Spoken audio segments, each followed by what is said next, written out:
তারকেশ্বর মন্দির তৈরির ইতিহাস কি আপনি জানেন? কিভাবে এই মন্দির প্রতিষ্ঠা হয়েছিল? চলুন জেনে নিই এই মন্দির তৈরির অজানা ইতিহাস। 1729 সালে বিষ্ণুদাসের ভাই ভারমল্লা এই মন্দির স্থাপন করেছিলেন।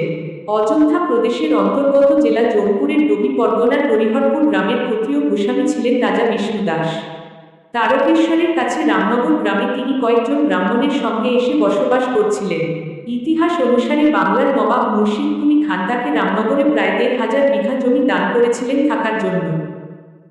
কথিত আছে, অষ্টাদশ শতকে শিব স্বয়ং ভক্ত বিষ্ণুদাসের স্বপ্নে দেখা দিয়েছিলেন এবং নির্দেশ দিয়েছিলেন যে তারকেশ্বরের কাছে জঙ্গলের গভীরে যে শিবলিঙ্গ রক্ষিত আছে তাকে নিয়ে এসে মন্দির নির্মাণ করে, তবে দেবতাকে প্রতিষ্ঠা করতে হবে।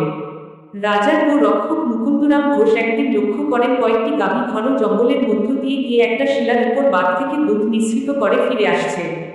বিষ্ণুদাসের ভাই ভারমল্লাকে এই খবরটা জানালে তিনিও দেখেন যে জঙ্গলের মধ্যে এক নির্দিষ্ট জায়গায় তাদের গাভীগুলি প্রত্যেকদিন শিলাখণ্ডে দুধ দিয়ে আসছে।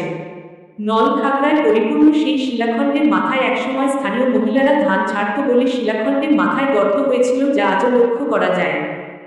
একথাও কথিত আছে যে ভারমল্লদেব সেই শিলাখণ্ড তুলে অন্যত্র স্থাপন করতে চাইলে ভগবান শিব স্বয়ং ভারমল্লকে স্বপ্নাদেশ দেন যে শিলাখণ্ড তোলা যাবে না, কারণ তা গয়া কাশী পর্যন্ত বিস্তৃত আছে।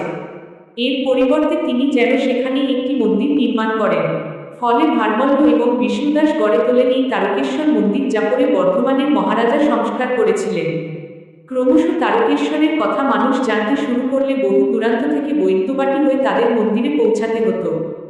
সেই জন্য পরে বৈদ্যবাটীতে একটি বাংলো তৈরি হয় এবং আরও পরে নীলকমল মিত্রের দাক্ষিণ্যে 1885 সালে শেওড়াফুলি থেকে তারকেশ্বর পর্যন্ত রেলপথ স্থাপিত হয়।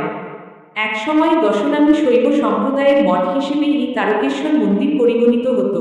শিব সেবার জন্য ভারমল্ল 1023 বিঘা জমি অর্পণ করেন এবং তাদের গোরক্ষক মুকুন্দ ঘোষ ছিলেন তারকনাথের প্রথম সেবক।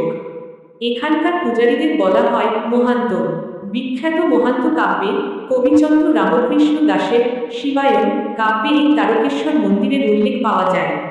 তারকেশ্বর মন্দিরের গঠনশৈলী বাংলার আটচালার অনুরূপ। মন্দিরের কাছেই রয়েছে লক্ষ্মীনারায়ণ মন্দির এবং এক অপূর্ব কালী মন্দির।